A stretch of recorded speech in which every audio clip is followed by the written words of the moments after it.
everyone, and welcome. My name is Danielle Guercio. I am the content manager at the Arcview Group, and I want to welcome everyone to our webinar today.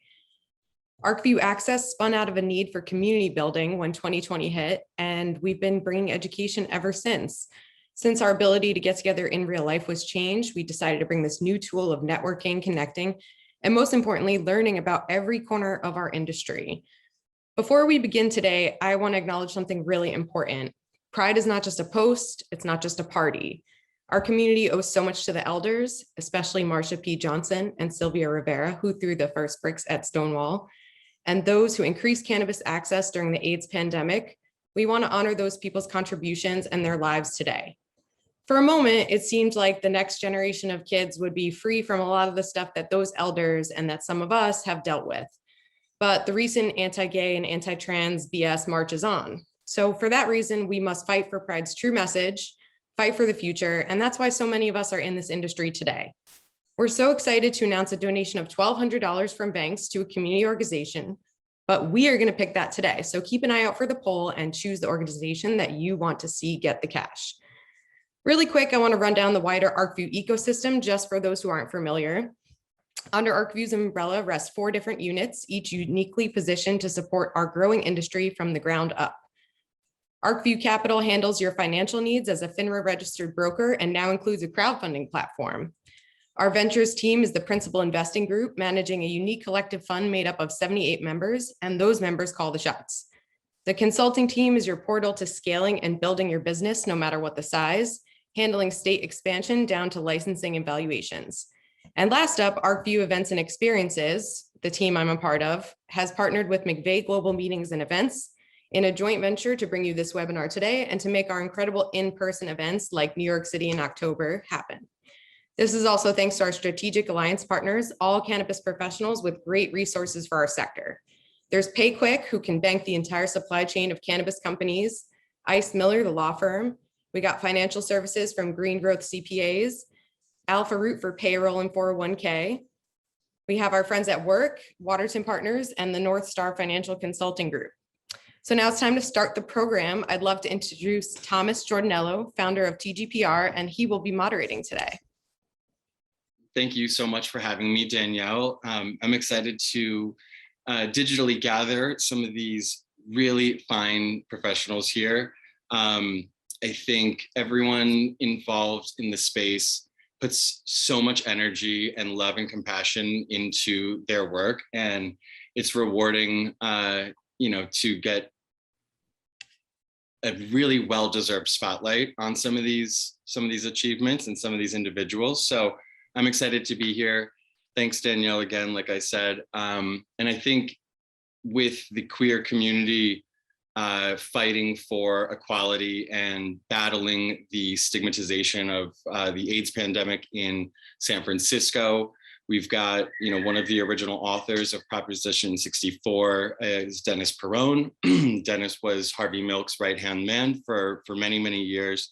And, I think intrinsically the two, movements are intertwined, and they've now given way to even more movements, new niches, and more equality for all. There's a really big opportunity in this space, and I think everyone here is very aware of that. Hopefully what we can do here today is shed light on our contributions in the space and connect with the larger Canna curious out there. So we're going to have everyone go around and introduce themselves. I would love to just, have your title, a little bit about your brand, and then I'd love to know what makes you proud to work in cannabis. So I'll start with Ashley. Thank you, Thomas, for having me and the Arcview Group. I appreciate it. I'm Ashley Manning. I'm the COO of the National Association of Cannabis Businesses, and we are writing standards for the industry and driving those standards to policymakers of what regulations should look like overall in a nutshell. But I'd rather discuss why I'm proud to work in cannabis today. And so to start, cannabis has healed me from the inside out, mentally and physically. And prior to working in cannabis, I worked in the hospital. As I saw patients getting sicker and sicker, I'm getting better and better. And all I did was include cannabis into my daily regime. And I felt that if I wanted to be a real patient advocate, I would learn everything I could about cannabis medicine and find ways to continue the legalization and advocacy efforts that gay activists like Dennis Perrone started. Not to mention that 17 years ago, when I enlisted in the Marine Corps, we had the don't ask, don't tell policy. And that is something the cannabis industry does not have. And so that's why I'm proud to work in cannabis. Thank you, Thomas. Ashley, thank you for your intro there. I love your background. I also may have done us a disservice here. I forgot we are supposed to pause here quick for some content. If we can all take a selfie. I guess, I'll just do a countdown. 3, 2, 1.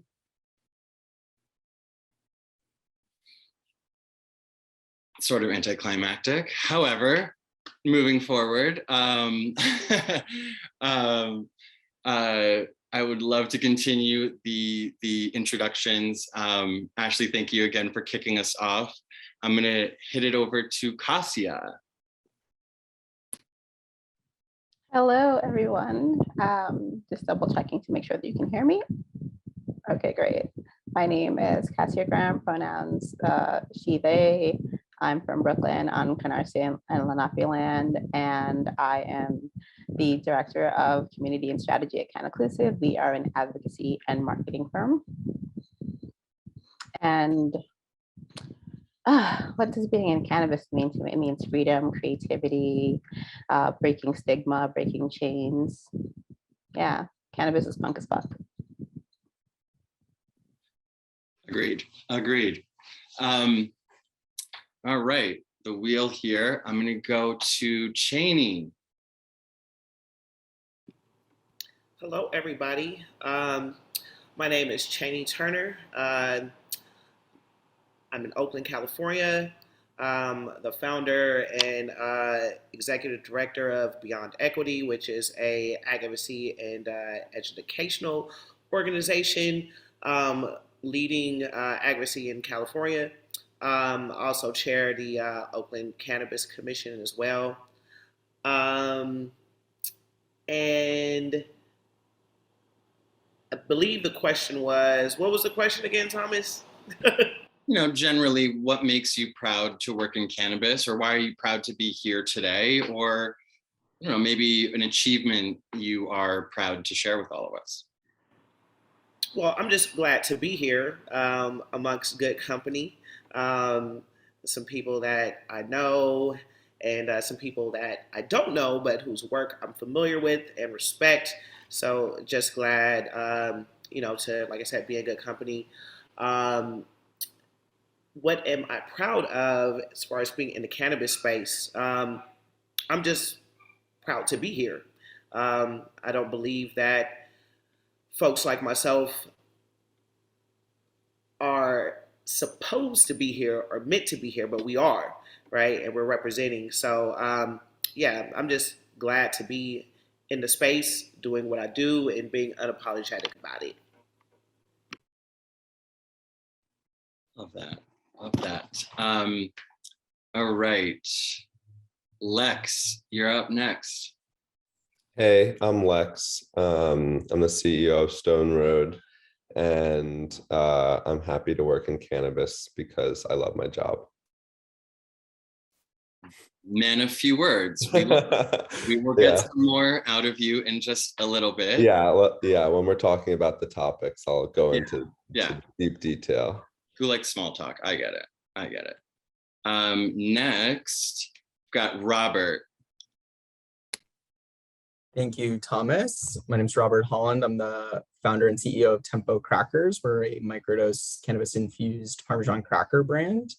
Really proud to be working in cannabis. I think since my early days experimenting with cannabis in Texas, it's always been a really welcoming community, and I'm really excited to continue to build that community nationally and do it with products that invite more people to try out cannabis and see how it fits into their own life and own experiences. Big fan of the crackers, personally. And I think you have another role in the space, don't you? I do. I am also the head of finance, senior director of finance at Ease, which is a cannabis delivery service in California. So very excited to also talk through that, and more importantly, to serve as a career leader in a predominantly straight male space in finance. So definitely a great option, that an opportunity there to just showcase, what's possible, and continue to drive towards more equity and inclusion in those spaces and in the decisions that large financial companies make. I love that too. Nick, you're next on the wheel here.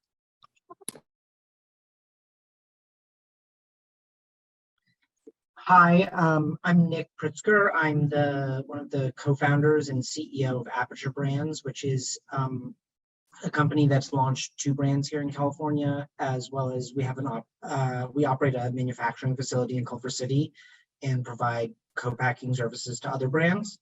Our 2 brands are Drew Martin, which is a line of botanically blended pre-rolls for a social consumer, and Cloud 11, which is a line of luxury edibles, which was created with Chef Manuel Sanin, who's one of the leaders in our business and also a queer member of our business. And I'm proud to work in cannabis because I think cannabis is something that in some ways, like queerness, brings richness and beauty to this world. And so making that more readily accessible to people in a number of different ways is something that I think anyone can be proud of. So, yeah. Okay, you have 2 very, very, very beautiful brands. Big fan of those 2. And last but not least, we've got Sitahu. Good try, but no. Thanks, y'all. Say hi to. Say hi. Thomas. Say hi to. My name is Sahaitu, Ethiopian American, founder of Black Dragon Breakfast Club. I live in Philadelphia. We started Black Dragon Breakfast Club because I needed a space to explore. And I've had to navigate this space and discover my dad was deported for cannabis as well, and understand that there's all these generational impacts and what we do and influences. So I'm just glad to be in this space and to be able to create a community for dragons, as we say. We're a lifestyle brand and marketing agency. And I'm also a labor organizer. So everything that we do is with this kind of mindset of organizing. So it's nice to be in this space because we can intersect in all different ways. So thanks for having me. I love where you're coming from. I think it's such an interesting new market to come on, and it's so different too than some of the markets we're currently in. And it's such a colonial place too, to have cannabis sort of legalized and commoditized and moving forward is interesting. Gosh, I need to get back to the East Coast for a trip, I think. I've been quarantined out here for quite some time. So, moving around now, we've got everyone sort of, properly introduced. I'm based in Los Angeles, longtime brand publicist and business development consultant. I personally, I'm proud to work in cannabis because I think there's such a strong opportunity ahead for all of us, and for many, many, many other people. What I'm proud to sort of be a catalyst, I guess, for people who are interested in the space, whether it be from like a PR angle or like a consumer angle or a business angle, I very much love to be that beacon of info and connectivity. So that's why I'm proud. So, you know, looking out across the last historic moments in the news cycle in the last, you know, couple of weeks here, you know, it being Pride, you know, a lot of us losing inalienable rights, a lot of new rights coming into question now. You know, what kind of great things have we seen in the space? What kind of entities are you guys seeing making an impact or creating opportunity for the queer community? Anyone can take it, or I'll have to pick. Anyone want one? Cassia? I knew you were gonna pick me. Like, they always have something to say.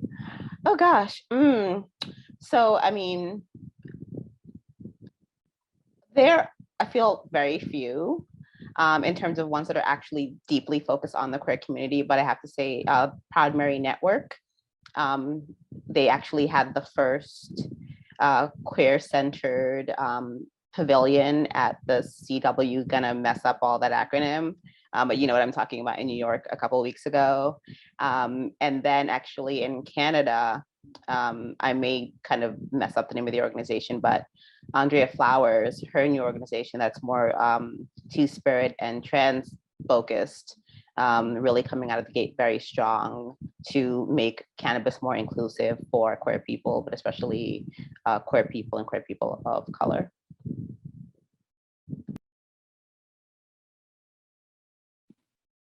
You know, I'm gonna have to get familiarized with their org. You know, I think we also get so like microcosmed into our geographic regions in the space.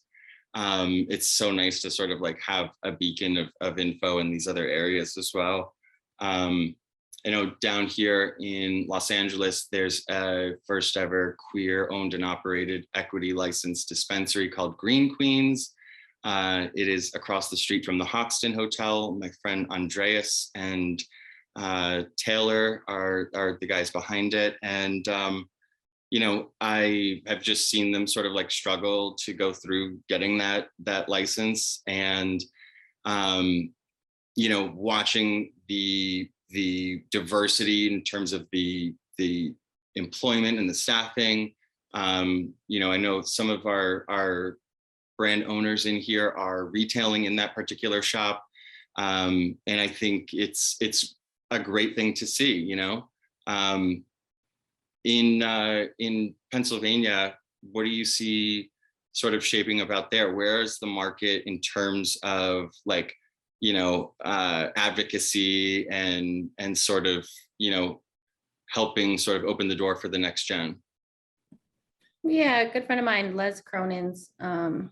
I've watched them navigate the marketing space and their own space as a mother. And they've created this very interesting, inclusive party. And when I say party, it's not just a party. It's obviously a community because there's so much that goes around it. And I shouldn't actually even reduce it to that. But I say party because we need celebration. And it's a safe celebration. And we've done a lot of things together, and I've learned how to do things in a certain way that's inclusive through them too. And then of course, you know, the work that we do, we didn't do an event in Pennsylvania, we did one in Oakland for this month, and that was led by my team members. So yeah, we can talk about that later. But yeah, individuals are doing it basically. Individuals are doing it like me, and it has so much to do with their identity as well and their experiences. It's very bold, but it's a safe and kind of harmless place because of the intention put around it, which people are looking for. Cheney, did you get to go to that event in Oakland? I did not get to go. Well, I think now that we're all connected, Yeah. we'll be able to maybe attend one in the future. Sounds nice. Yeah.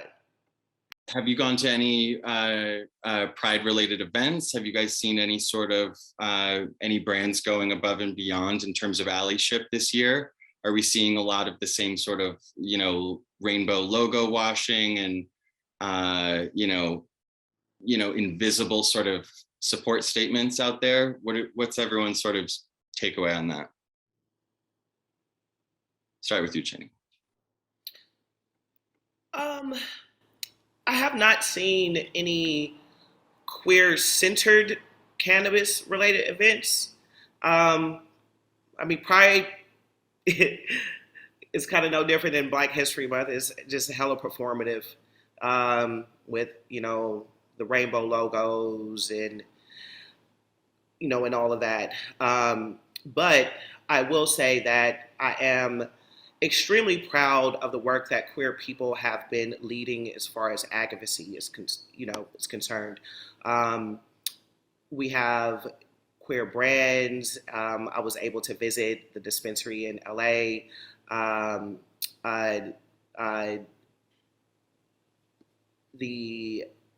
Is it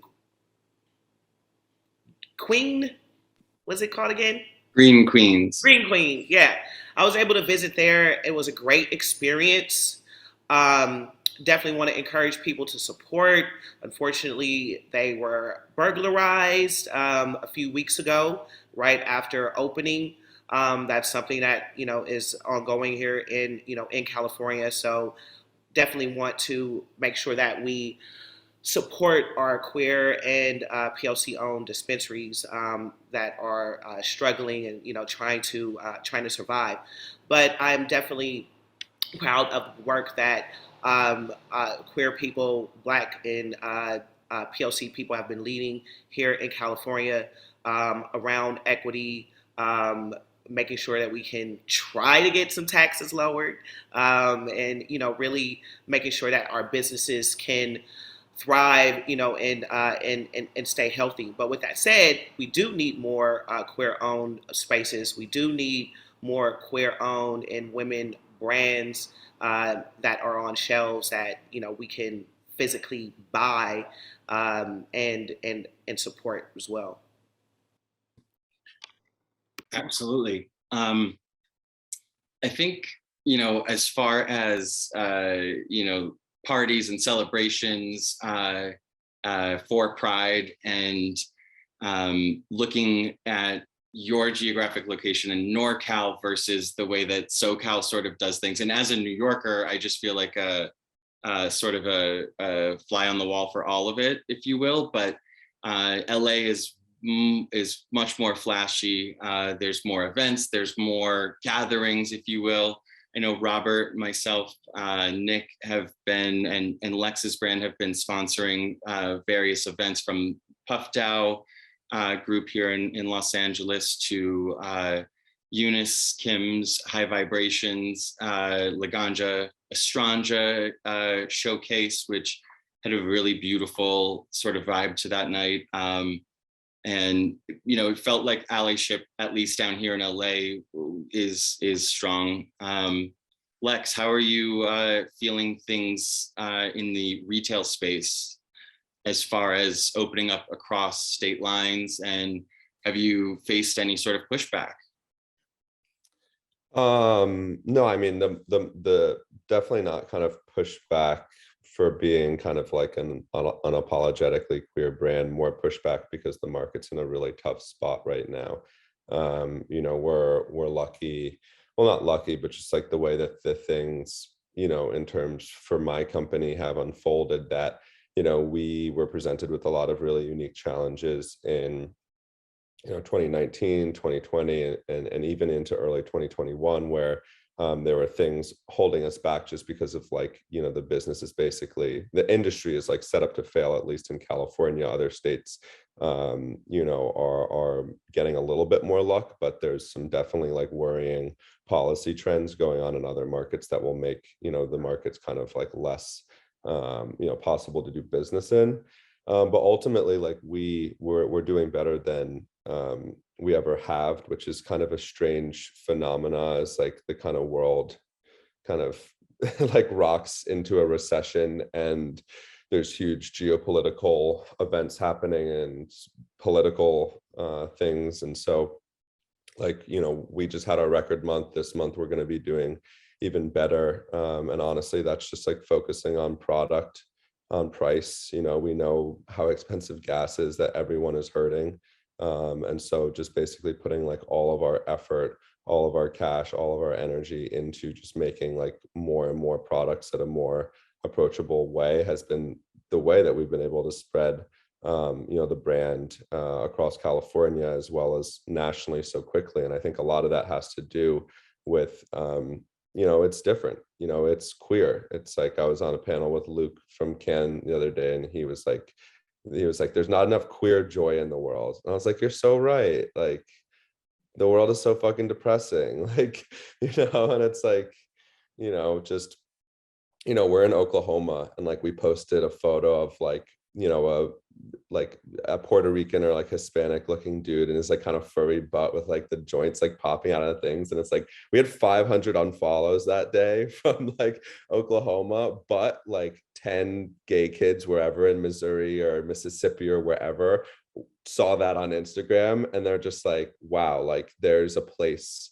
for me, like there's a brand that reflects like the goofiness and weirdness and the things that I want to see in the world. Because like cannabis branding, at least right now, it's like you have like the white Mendo farmer like beard, and he's like, after a long day I, you know, take a smoke. And then you have like the white girl like heavily tattooed like taking a dab by a pool in LA, and it's like, okay, that's two ends of the spectrum where like I don't see myself at all. And so trying to like create an entire brand around accepting yourself for like who you are, and like not being apologetic and being queer or like black or brown or whatever you are, it resonates because like there's a lot of people in this community, and we haven't been able to be like loud ever, and so this is like kind of the start of something great.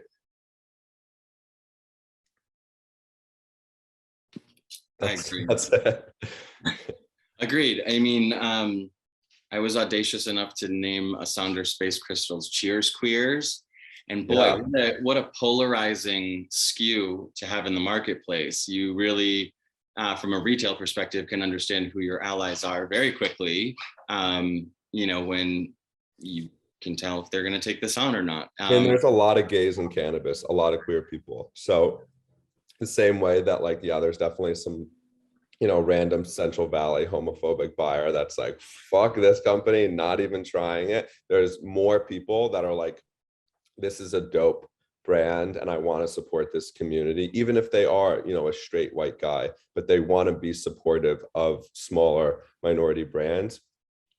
Like we've gotten so many accounts where they've just called us and been like, just send us an order, whatever. And it's like, you know, happen to do really well. And, you know, it's just about the community supporting each other. Like that's at the end of the day, like we always, people are like, how in Pride are you giving back? And it's like, yeah, we're doing donations and all that things. But how we really give back is that we hire gay people and we hire queer people constantly, and we hire Black people constantly. And so it's like this, not this like one-time performative donation. It's like, no, conduct business with these people and like share the money that's coming in, and then we'll all be able to rise up together.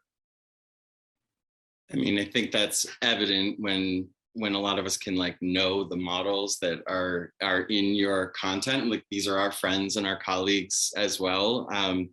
You know, and you know, to throw it over to Nick, who recently came out with a Pride collaborative product. And I believe the cultivators are of our queer community as well, right? Yeah, so we, you know, faced some interesting challenges related to how to get visibility during Pride. And I think it's important to, you know, as much as Pride can be very performative in many ways, this is a hard industry. And I think it's really important to remember that we have to take the opportunities when they come to us. And one thing I do find challenging from the retail perspective is when other brands take up space on the shelf during Pride that should be dedicated to queer-owned brands, to queer BIPOC-owned brands that need this visibility, that need this opportunity. There are plenty of times for bigger companies to buy their shelf space, but I sort of have this view that how do you support each other and how do you just support other brands during Pride? Well, that goes back to not just giving back, but also lifting up other queer-owned brands and doing what you can to lift up other queer-owned brands. So what we did was we did a partnership with a company called Your Body, which makes gender-affirming basics and undergarments.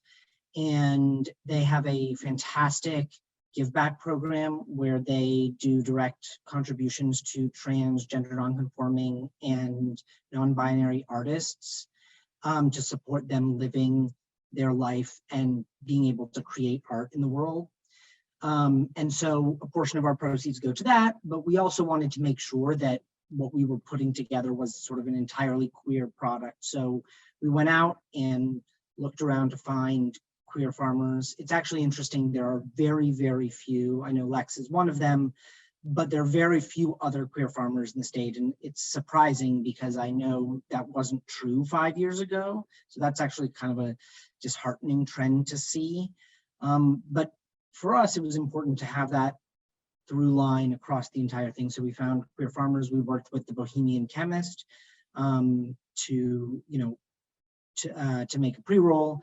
And we have this beautiful product that we put out into market. We're calling it a fully queer pre-roll because every aspect of it was that. I've had it. It's fabulous, personally. And to throw it over to Robert, from your position embarking on the snack category, infused snack category, I've been lucky enough to watch you build your brand as well.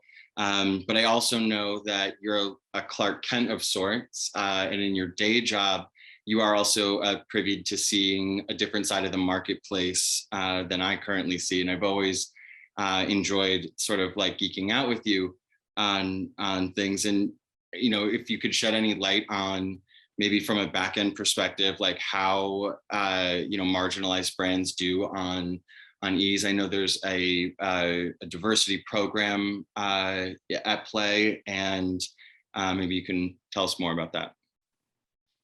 Yeah, definitely happy to speak to that. Obviously, Tempo has been a passion project and a really exciting process along the way to, be able to really start the snack category as it exists today and continue to build the groundwork for what that could look like in the future as we, continue to build really the edible manufacturing capabilities that are required to exist in a category that today doesn't really sit on many retail shelves. I think what has been challenging about that launch initially is so much of the initial retail push is in convincing retail buyers and people throughout a retail organization that there is a long-term strategy and growth for those products. And what I found while working at Ease, which has been very positive and exciting to see, the commitment from Ease in the long term, has been the ability for them to continue to build product shelves to help support BIPOC owned brands and also support queer owned brands in the long term. I think specifically from a financial lens, a large part of the challenge that many queer owned brands and also BIPOC owned brands will face as they go towards large scale retailers is in understanding the dynamics of how the larger financial infrastructure within the industry works, and making sure that we're educating around the right questions and the right process to actually move through those negotiations.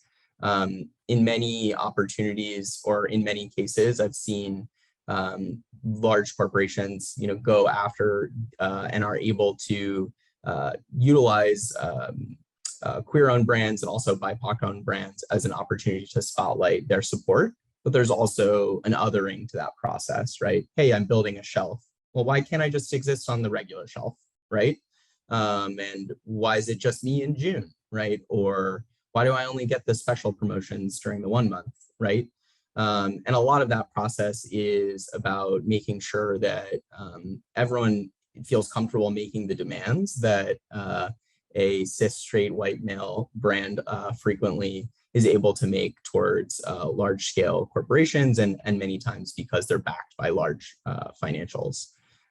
So where I've been excited to support along the way is making sure I'm reaching out to those queer-owned brands and providing them the playbook of, you know, how to negotiate against promotional contracts and how to really push for larger shelf space. Because in many cases, while it's unfortunate, many of those larger retailers and brands really only talk in dollars and cents. And being able to educate and speak around that language is a great way to make sure that we're moving the entire business forward, because just fighting for visibility doesn't always win negotiation. But you know, I've been able and really excited to partner with organizations like This Is Our Dream to do sort of like financial panels around different ways to access non-dilutive capital and access other financing solutions that are a large part of the business and the organization overall for the industry. So you're right, I am a Clark Kent of sorts. And it's nice to be able to, and a big passion of mine to be able to share some of those superpowers from the financial background I do have with organizations as they're on that journey to larger growth throughout the industry. Love that. If you could like give me a Britney conservatorship, that would be helpful. And I want to throw it to Ashley and sort of looking out across the landscape of this industry. There are brands that don't pull it off. There are brands that don't attempt to pull anything off. Some that are just going to continue operating, you know, in any way, shape, or form. But is there any advice from your lens on what's the right balance for a brand's allyship and support? And how can brands make sure that they are riding down that center divide, you know, not too much one way or the other? Yeah, I think that's a very fair point, because we all want equality on all levels in this industry, especially. I'd say to create that balance, you have to start looking internally at what you're doing at your own operation before you can actually give others advice. So looking at how your company is amplifying LGBTQIA voices within your organization. As someone said to me yesterday, everybody loves a queen. So, you know, so why not amplify that queen's voice? That's only going to do better for your brand. Self-reporting your LGBTQ employees as well. When people leave, you can assess them. You know, maybe they weren't comfortable sharing the discrimination that they felt at their current role. Also being vocal year round, not just during Pride Month. That's super, super important. I think that the gay community can see right through that when you're a brand that we only see you once a year, and you're only running specials and logos and branding and forgetting about the rest of the year. And that is, it's a disgrace in my eyes, I think, and I think everybody else probably on this panel as well. Ensuring you're inclusive in your hiring practices is very, very important as well. And if you don't know, a lot of brands, you know, a lot of people were coming from prior generations where being gay was bad. They don't necessarily know all the acronyms. They don't know everything about the gay community, and they're not reaching out. They're just following suit of what everybody else is doing. Reach out to groups to see how you can be more inclusive. At the NACB, we will reach out to groups to ensure we are including the BIPOC community. We reach out to our advisors at Can Inclusive. So thank you, Cassia, with you and your team, what you're doing with Mary Pryor. You know, those are great opportunities to educate you and yourself and your brand on how you can better be inclusive towards BIPOC as well as the LGBT community. And you don't know what you don't know until you know, and then you know. So I hope that that helps give some advice on how brands can be a little bit more inclusive and not just a pride edition of product. I do also want to add to that. I think that the industry is failing tremendously at recognizing that the fight for decriminalization and legalization that queer activists fought for in California is connected to the battle to repair the damage the war on drugs has caused to Black and Brown communities. And I think the queer community must continue to act, fight, and be here to support each other. So I think it was Roz McCarthy said to me, we're like peanut butter and jelly. We go together. You know, we started the fight. Now we need to continue to help support each other. And I hope that the industry does hear that and we start recognizing that history as well. And so thanks, Thomas. I couldn't agree more. I want to throw this next follow-up to Kasia and to Cheney, two of my most respected advocacy leaders, and I would love for you to share with us, you know, what's the best way to for a brand or an organization to approach either of you or your organizations, you know, for help, for, you know, enlightenment and or, you know, education on how to operate moving forward. Yeah. Well, I would say be intentional. Be intentional with what it is that you're trying to do. Even before, you know, I started Beyond Equity and becoming, you know, a regulator, I entered the space as an operator on the gray area market, right? And my dispensary was 100% queer owned. And catering to your community is a beautiful thing, right? And being able to, you know, provide space. And we need more spaces. We need more spaces that Black people of color and queer people can go to safely. We have a lot of the, you know, same issues regards to trauma and PTSD and, you know, numerous other things, housing insecurities. We live in, you know, I live in California, the Bay Area, which is one of the most gentrified and expensive places to live, you know, in the country. And cannabis is expensive. It's expensive to buy. And those communities that I'm speaking of are the ones who don't have that, you know, access. And so when people approach, you have to be intentional. I've had meetings and consulted with MSOs and, you know, other folks who, like, you know, we want to start a program and we want to, you know, offer equity, but it's the bare minimum. And then when you get into the real conversations about, you know, what you need to provide, they disappear. You know, Kasia and I, we sit on the board for Cannabis for Black Lives. And, you know, after George Floyd, and not just in cannabis, but in numerous other movements, people were just trying to throw money at any kind of, like, you know, Black-led organization. That's great, right? But here today, majority of those people who donated in 2020 have disappeared. You know, their commitments have failed. And it was just very performative. You know, we need to make sure that organizations like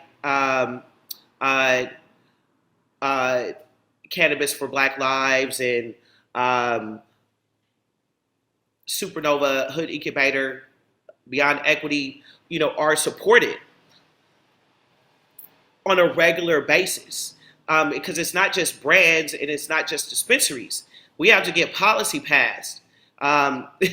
We have to, you know, make sure that we can keep the businesses that are open open and supporting, you know, the brands at the same time. And so the way that I move, I just want to be a community with people who are trying to center queer Black people first and foremost, because when you center Black folks, you're centering everyone else, right? Who are marginalized. And so approach us with the actual intention of creating real change, not just with doing performative shit once a year, right? Or you know, twice a month when it comes to Pride or, you know, Black History, or, you know, making sure that, you know, other marginalized. This is everyday work, and if we're going to do it, we have to do it together. It has to be continued support. Yeah, and definitely echoing what Cheney said with regards to approaching us with being intentional, but also making sure that the work that you want to do is going to be impactful and sustainable. No one wants this like once a month thing. We want, you know, people to be able to do it throughout the year, not just for a year while things are really hot and, you know, the news cycle is fresh, but to continue doing it even when no one is looking, because that's when these organizations tend to need the most help. That's when people who are queer, who are disabled, who, you know, have all these other just impacted, who have all these intersections in cannabis really need that help. So just doing this once a month thing, once a week, a day, it doesn't really fly. At the same time, I think there needs to be some flexibility with that, because there are smaller brands that are doing what they can. And so it's like, if you can't do something monetarily, then consider what your newsletter looks like, consider what your social media looks like, the types of events that you show up to. And with regards to MSOs, you know, we've been in a position where people approach us to work with us and they assume that because money is appearing that we're going to let, you know, certain things fly. So we have fired people for, yes, you can fire your clients for, you know, not adhering to basically the tenets that we set for them for working with us. And it's like really bare minimum stuff quite often, but you have to have some sort of conviction when you're doing this type of work.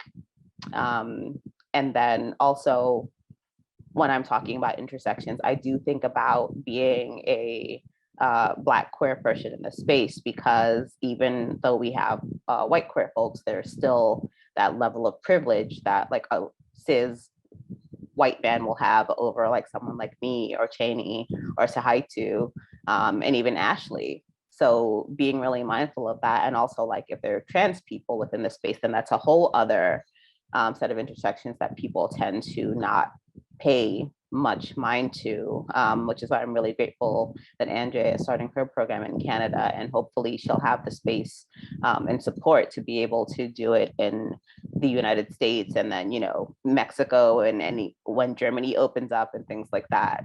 So fingers crossed for her, and not just fingers crossed, but also reach out to her. I believe she is Andrea Flowers on Instagram, because it would be really great to have the support of people who are within the space. And then lastly, when you approach us, anyone who has like any kind of intersection that is not like white, straight, male, do be open to course correcting. It's not like someone is calling you out, people are calling you in. It's a gentle nudge. But there are also going to be times when people are going to call you straight out, and you have to be okay with that. It's not a matter of trying to hurt your brand, but it's trying to get you to recognize that you're making a huge blunder somewhere, and it actually costs you a lot less to listen to people the first time than having to hear from them the second, third, and fourth time, and so on. So just being open to learning and to channel that learning into actually doing impactful and consistent work. Absolutely. And to add context to Andrea's and her organization, I think Cheney, myself, were on a Pride digital gathering a year ago, maybe 2 years ago. Andrea was introducing it to us then, and it was just in a very simple form. But Cassia, if you have any more info on what it's called and what its mission is, I would love for you to share that.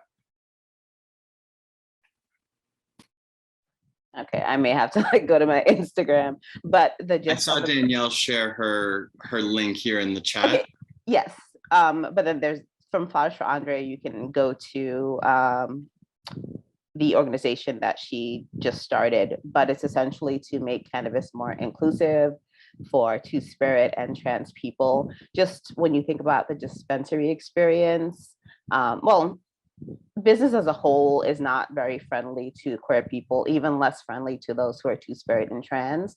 And it's basically to make it more inclusive so people actually have a framework. This is how you should speak with customers. Whereas, someone will walk in, you'd be like, hey guy, hey lady. And it's just like, okay, well, there's not really a need for you to gender everything. You can just simply say hello. You can say welcome. Like, simple little things like that really do matter to people. And it's also like, even with people who have multiple pronouns, one day, they may feel more comfortable being referred to as she, they, he, him, and you don't know that day. So it's just like keeping gender out of it, or things that are as neutral as possible. Yeah, so that's essentially the gist of her organization. And I'm gonna go ahead and find it and drop the link in the chat. Thank you. Yeah, when she explained it to me the first time, it was eye-opening to sort of put myself in a position where sharing my license with the security to go into the dispensary could not be a very positive interaction for me. And so I know that some of the advocacy there would be, implementing HR policies that, create a more inclusive experience too as a consumer. And that was at Superette Shop in Canada, just for context. Danielle, how are you? Oh, I'm great. I just had to go be the bi person in the background so everyone could share their thoughts. Thank you all so much for being a part of this today. I honestly can't thank you enough for sharing space, sharing your thoughts. I was so happy to hear from all of you. So just to close out a little bit, we want to thank Vanks for putting up $1,200. The winning org is the Trevor Project. So congrats to the Trevor Project and to those who voted for them. We just want to thank all of you viewers as well. Again, over 30,000 people have joined in Arcview Access programs since 2020. And, we hope to continue the education and just sharing, different niches of our industry and helping people grow businesses and, giving people the resources to actually do something here. So in case you're not familiar, we have a whole page of replays. And this page actually will be tons of education. So check out our replays page. July 14th, we're doing Web3 and weed. And in October, we're live in New York. So thanks everyone for participating. And we hope you have a great day.